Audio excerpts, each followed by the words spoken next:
If there's one thing I want you to take away from this video, it's that you don't have to throw out all your stuff or move to a big country house in the woods to start living slowly. Today, I'll show you my tips and tricks for slow living, no minimalism, or country house needed. Well, good morning, everyone. This is my third and final cup of coffee. How's everyone doing? So I don't mind telling you, although I never do this on this channel, that I am really tired. Really tired today. So usually I am not. I usually make a great effort to get enough sleep. But the interesting thing, and this is not a plug for this at all, is that I have this ultra human ring that you've seen me wear and talk about a little bit, and it tells me a lot of insights into my sleeping patterns. I mean, if you want one, check the link down below, and I've got a coupon code. But what it is, it's a sensor to tell you about like your health patterns basically, but mostly it's about sleep and a little bit about movement. I like to look, because I'm a data nerd, I love to look and see how many sleep cycles I've had, and so apparently I have not been sleeping well according to this, and I'm feeling it today.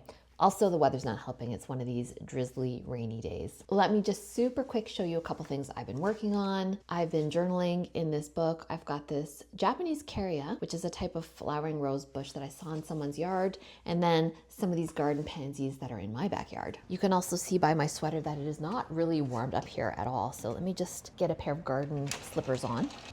See, it's rainy. It's just been a rainy day. So these are the pansies. And I've got some more here. So one thing I'm attempting to do today is just to be gentle to myself, because I showered late. Everything is late today, and I was gonna go to another urban sketch, but I just kind of ran out of time, and the old me would have been really beating up on myself for not making it out to this commitment that I had told myself I really wanted to go to. But today I'm like, you know what? The weather's bad. I'm tired. Just take an opportunity to chill and be thankful that it's not somewhere I had to be. It's somewhere I just wanted to be. So one topic I wanted to talk to you guys about, and really compelled me to make this video, was about the idea of slow living and minimalism and country living. And these things I've noticed are really combined on YouTube. So I'm really trying to push back and show you that that's not the only way that it needs to be. Because I've been doing some research on the topic of slow living, just trying to figure out what to title my own vlogs. Now the algorithm thinks that I'm obsessed with this topic, and I guess fair enough, I kind of am if I'm researching it, but it keeps showing me all these slow living country vlogs, and I understand that that's very appealing. And it also is showing me this whole other genre of slow living plus minimalism vlogs. And I just don't think you need those elements. They're nice. That's a way that you can practice slow living, but it's not the only way. I really think that this is a construct, a practice that you can do anywhere. I live in a very busy city. I don't know how many people live here. Killian, how many millions in Toronto? Okay, 3 million, maybe even more. Okay, 2.6 million. I've been corrected off screen. You can still do it. Now, it helps that I live in a house. It helps that I have a garden. These are things that help, but I don't think that they're essential. I would totally understand if you live somewhere very noisy and aggravating. It makes it much harder, but I would hate for someone likewise to think that they can't do it because they live in an environment like that. There's definitely things you still can do that will help. Look at the rain coming down now. Okay. You know what? This makes me feel better about my decision not to go out and sketch outdoors, obviously, because this would not be ideal. Well, there you go, right? Sometimes you think you're making a bad decision, but you're actually making a good decision. I do not like getting wet, so glad to be warm and dry inside. And it's only getting heavier. I certainly don't want to make it sound like I'm some sort of slow living absolute expert, because I'm not. I kind of came upon it accidentally, and it kind of is a label that found me rather than one I ever actively searched for. But I think the number one thing, if somebody asked me for tips on doing it, would be to find something you can do with your hands, and that will really slow you down, because I don't think being a very online person and slow living go hand in hand. I think that they don't. I think that these ancient traditions, be it carpentry, be it embroidery. I'm saying carpentry because I'm trying to be more inclusive, as I know not everybody wants to sew and, color things in as I do, or, draw flowers, whatever the case may be. I think those are very rich old traditions, and their eyes together. I think that is actually really vital in slowing you down. I've said this before, but it's very hard to focus on embroidery, for example, or even detailed drawing, and have a high heart rate. It's just something about your hands and your eyes working together, and the need to concentrate really slow you down. So if anybody's just looking for a basic starting point, and they live in a busy place, or they're maybe wondering what's the piece of the puzzle that's not working for them, I would say try and find something that helps you do those two things. It could be cooking as well for some people. That's an outlet. People have hobbies for a reason traditionally, right? Okay, I've been just working on some lily of the valley over here because they're in bloom right now and I can't go and look at them right now on account of the heavy rain. But it's one of the few things I can freehand actually really easily. So you just need some leaves like that. This is a fountain pen that I'm using, and then you just need a few little drop-shaped flowers here. A nice little lily of the valley. So I use these lilies of the valley, little practices, to do a bit of a pattern here in my journal. Definitely one of my favorite flowers, but did you know they're an invasive here? So actually you're not supposed to plant them or spread them or anything like that. Theoretically, you should tear them out. I just don't have the heart to do that. Maybe one of these days, but I enjoy them too much in the meantime. Shh, don't tell my gardening friends about that. Okay, put on just a touch of makeup and I already feel much more revived from earlier on this morning.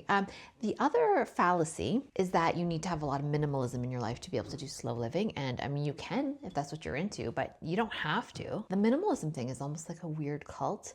And I don't buy into it. I really don't. I think some people probably feel more chill when their environment is more minimal, but some of us need more visual stimulation. I'm one of those people. I actually don't love a really super minimal environment. I love color. But the other thing is that there's just like the aspirational appeal of minimalism mixed with slow living. And I think that that's what appeals to some people. Then I think it becomes this unrealistic thing. Like you need to have all the pieces in place and then you'll have, oh, if I can only have this perfect household with like blonde wood and like a white kitchen, then I can live the slow living life. And I totally think that that's not true. I would hate for people to feel like you need to have minimalism to also enjoy slow living.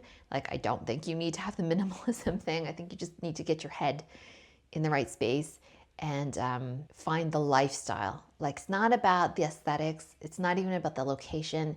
It's about your lifestyle. Okay, the rain seems to be clearing out a bit, so I thought we should get out for a little bit of a mental health walk. Otherwise, I will not get outside all day today. Oh boy, it's starting again. Okay, let's get the hood going on. One thing I'm far less qualified to speak on is how country living or living in the countryside would affect slow living. Like, I have no doubt that you can get a lot more chill when you don't have the pressures of the city. And it's not that that's something I'm not interested in at all. It's rather that I'm so invested in my family relations, in the place that I'm from, in my friends, and the things that I like to do, and they all are in this city. It's not that I have a huge specific love of Toronto and I can't ever imagine myself leaving. It's just like my relationships all are here and I enjoy them so very much, so I'm not really pulled yet, like I said, to move to the countryside. Maybe when I'm older or I'm retired, but not right now. Look how quiet it is out on the streets on account of the rain. It just pushes everybody away. If it were like a bright sunny day, these streets would be thronged with people, and I'm kind of alone out here. I mean, not entirely true, there are people, but a rainy day is a slow day, at least in this city.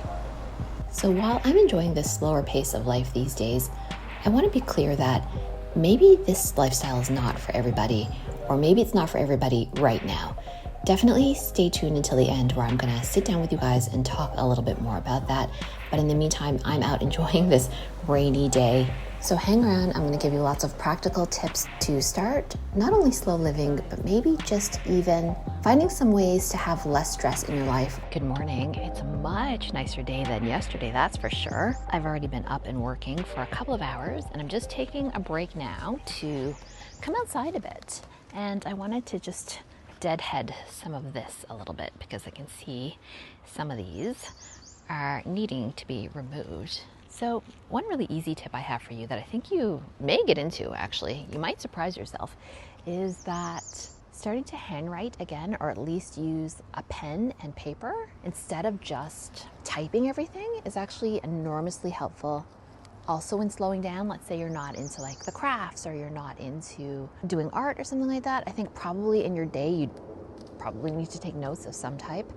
And even the most hardened person who doesn't like handwriting, like my husband doesn't like his handwriting. I don't really like my handwriting, it's not perfect. But the act of sitting down and finding a good pen and writing notes does actually make a world of difference. Don't get me wrong, I love the Notes app in my phone. I have tons of stuff in there. I, in particular, have a packing list that I love to use every time I travel. And then I have not only a packing list, but I have a repacking or a going home list. So I keep these two lists in my notes all the time. They're so handy. So when I'm going home, I know to check closets, because I can't tell you the number of times I've been on a trip and I've forgotten something important in one of the closets. And then of course, packing is so useful as well, a packing list, because I always forget contact lens cases. I remember the contact lenses. I often remember even a spare pair of contact lenses. The thing I tend to forget is almost always the actual case to keep them in. So when I get there, I am like sometimes 11 p.m. looking for somewhere to put my contact lenses and then realizing that I've left the case at home. But anyway, the secret to, I think, enjoying the pen and paper again is finding a pen that you like, and it might not be the pen that you think. We were all raised in North America to use ballpoint pens. My goodness, that robin is really loud. He's so cute though. But you might find that you like fountain pens better, or gel pens. I mean, there's more out there than the cheap ballpoint pens that we've used growing up. So that might be worth looking into. He's so loud, have a look. So this is my backyard robin this year. There he is, or I should say maybe there she is. The coloring's a bit light. I'm sure you can hear that. I think she's calling her kid or her boyfriend. I don't know. I will tell you this robin is very bold. And while we're out here, these are the beautiful lily of the valley invasives that I was telling you about, but the scent is so good. My struggle peonies are actually doing very well this year. The thing to know about peonies is if you move them, they don't like that. So these actually came from my mom's backyard. Finally, this one looks like it's gonna do a lot of business this year. Let me just move my son's wheelbarrow out of the way. We love using this thing for yard work. Let's move this. So one thing that also really helps me, and I don't feel like I've had a good day unless I've done it, is to be outside a little bit every day. Try and get out for a little bit of a walk, but I love this time of year. It's my favorite because it's not too hot yet. As you can see, I'm covered up. I'm actually the perfect temperature right now. The sun is shining, lily of the valley is out, so many things are blooming. Who would want to be inside at a time like this? It's just lovely to be outside. And even in a big city like this, there are so many parks. Like, I've lived in apartments, I haven't always had access to the small patch of green space. But even when I lived in an apartment, I would really appreciate the outdoors, meet with friends, have picnics outside, find a shady tree to sit under, or even just grab a coffee and sit on a bench in a park. Not every city in the world has nice green spaces, but many of them do. I actually have an appointment right now that I'm gonna be late for if I don't walk fast. But that's another tip that I have, which is that I really rearrange my life so that the places where I need to have appointments, I move them all to be kind of walking distance within my house, which is not a choice everybody can make, but where I could, I did, and it really frees up a lot of time. And even on my appointment days, I don't feel so rushed around, which is nice. Actually, such a short walk that I didn't even bring my sunglasses, which is maybe a mistake. We're almost there. I mean, this is great. I mean, it's not that great. You'll see where I'm going, but it's great that it's only a few steps from my home. I literally need 3 minutes to get to this appointment. And yeah, we have arrived. Okay, I made it back, and turns out I'm gonna survive. I'm actually okay, my teeth are in pretty good condition. $47 later, that's my copay. The price was $191. That was just a cleaning and a checkup from the dentist. And I bumped into my mom friend, Sarah Stommer. So funny, I feel like I'm living in a small town sometimes. She's actually an actress. Cracks me up as I always see her in this commercial for probiotics where she plays a doctor or a pharmacist or something like that. So it's fun to see her in person. And actually didn't know that we both see the same dentist, but not a surprise. I guess she thinks like I do, which is like, keep it in the neighborhood. Lunch is just some mini quiches and a little bit of green beans with olive oil and lemon. Here it is. Looks good. Lunch was so good. I cannot believe the amount that I've packed in already to this morning, but I'm actually just feeling nice and relaxed. It's all good. Okay, so getting serious about my sleep is something that I've done recently. So that's why I have the ring. Notice that it's often on a different finger. So that's been helping out. I didn't pay for this. I got sent to me because I make product reviews. And speaking of my other videos, YouTube has had a problem with its viewing and counts lately. So I don't have any idea whether you missed my last two videos. I was in Banff recently in the mountains. Sorry, there's a lot of noise going on out here. Like hearing a motorcycle and an airplane just passed overhead. I made a video, or rather a vlog, of my time in Banff in Canada's Rocky Mountains. So go ahead and check that out. It's a short one. And then I made another video about coping with anxiety, some strategies that I use. So if either of those appeal to you, they're the last two ones that I made. But back to the topic of sleep, I've been really trying to sleep more. I mean, not the last couple of days I haven't been successful, but in general, I'm trying to really just lie in a bit. Luckily, I'm at the point in my career where I don't have to get up at like the crack of dawn or anything like that. You know, my son's older. He doesn't need me to wake him up and make breakfast anymore. But to that end, I've been remembering that when I have nice pajamas, it puts me in the right headspace for sleep. I'm at the age now, you know, perimenopause, where a lot of pajamas are just too hot at night. So the pair that you saw me wearing at the beginning of this video, those have linen in them, and they're from the Gap, and they're recent. So if you want a pair, just head to the Gap. So they're the slightest bit, I don't want to say itchy, but they're kind of, there's a texture that you can feel, which I think is going to go away. Knowing what I know about linen, it will go away when I wash it a few times. Anyway, I also got a second pair of pajamas. So these are just cotton, and I wanted a sleep shirt to see if that would help as well, because pants are great for this time of year, but when it starts to get hot and the air conditioner is just like running all day long, I'm gonna need something even lighter. So this just came in the mail, and it's just a sleep shirt. So a long menswear inspired sleep shirt. And you might be wondering, but Helen, the sleeves are long. Yes, they are, because what happens for me is that my arms get cold and my legs get hot. So I'm hoping that this will be the perfect combination. However, when did we decide that menswear shirts are the most comfortable thing to wear at night? Kind of doesn't make any sense in a way, because of the men I know, they're usually trying to get out of their dress shirts, not get into them for the night. Doesn't it look like I live in Brooklyn or something with this like red building behind? Okay, just very quickly, I want to talk you into looking into the world of pens and discovering some interesting things about them as a means to slowing down and getting off your screen a bit. Tip 1, this is my Uni-Ball you saw me using. I love this as an office pen, Deluxe Micro. And a lot of people don't put the pens on the back. That was always my lifelong habit. But you'll find sometimes that if you don't, sometimes some pens are just, they handle much better. So you might unlock something you really like about a pen just by using it without the cap on. You guys, maybe you want to get into brush lettering, which is so much fun. This is a Japanese pen. If you know, in Japan, they use something more similar to brush strokes. And so they have this pen that has these different weight. Oh, it's drying up a bit. Darn. I love this pen. I'm going to buy another. Oh no, it dried up. This is the Touch Pen by Pentel. Just a Sharpie gel pen. Gel, the notable feature about gel is it's very fast. It writes and moves very fast. And you know what? You might actually find that you like a pen that's slower. That was actually instrumental for me discovering pens again. I did not know this, but I actually don't like a pen like this one that moves too quickly. My handwriting looks garbled. But when I use something a lot slower, I think that that's where my handwriting starts to shine. That's why I'm always going on and on about fountain pens. And this one has a beautiful scratchy sound as well. And now my favorite all-time office pen, and the one that my son grew up using, is this one. If you don't care about any of these, you know, fine, you could be forgiven, but give a friction one a try. These are so much fun. Cool thing about this, let me show you actually, the reason why I'm in love with it, and it's great for kids, is that it erases. So this is the one I keep with me the most. I think I may have brought this pen back to life. I've been just doodling with it, trying to get it back to life, and maybe it just dried out a bit and it's getting rehydrated by the ink. Oh my goodness, look at these, they're huge. These peonies are so far ahead of mine. So another tactic that I use to be a little less stressed in general in life is that I have like my high stimulation busy days, like today, it's a busier day, but I won't plan 2 of those in a row. Like if I have appointments and things like that, or I know just in general it's a busier day, I won't make a lot of appointments 2 days in a row. I like to have a day in between.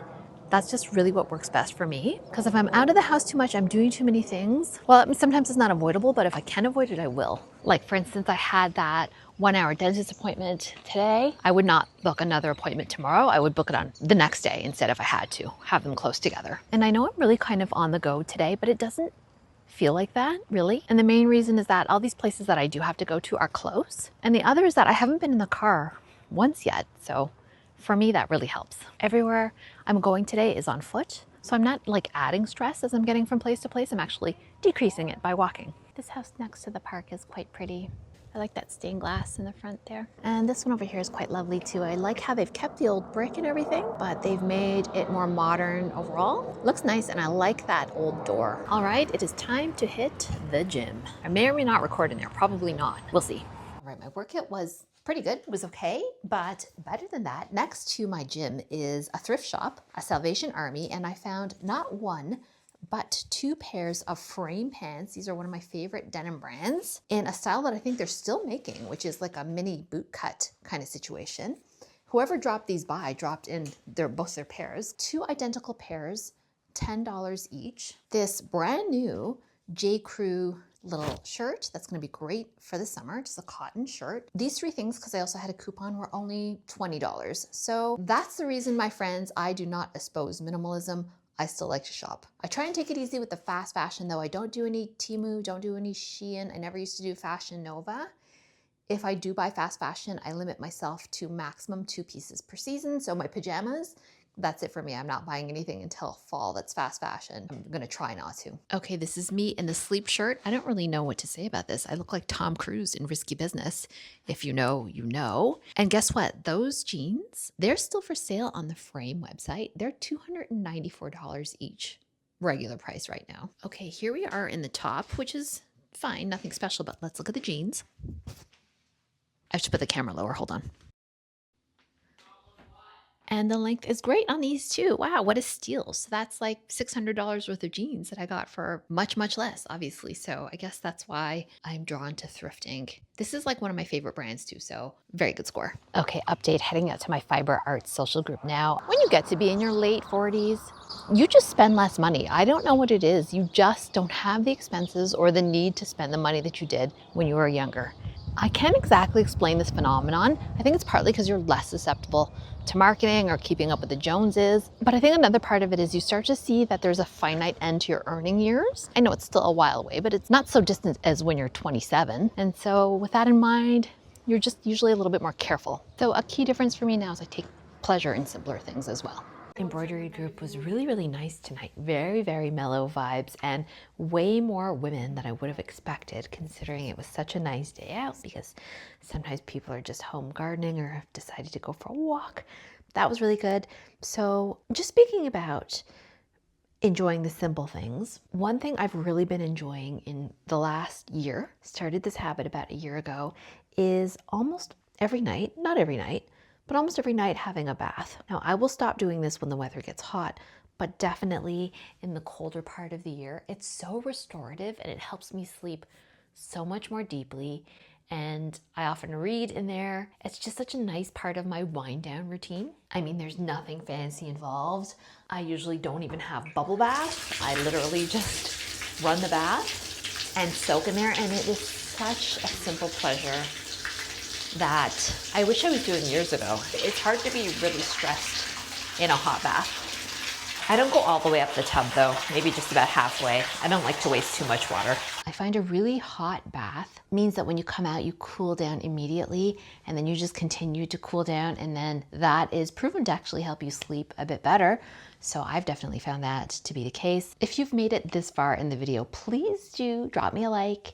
Consider subscribing if you're not a subscriber yet, and leave me a comment. I'm hoping the one thing that I did impart, this is timeless 20% vitamin C, by the way. I don't believe that you need all these aesthetic things to make slow living or less stressful living a reality. Like, it is certainly nice to have the perfect kitchen, to have a beautiful, huge country house, to live somewhere quiet and serene with just beautiful fields of sunflowers out in the distance.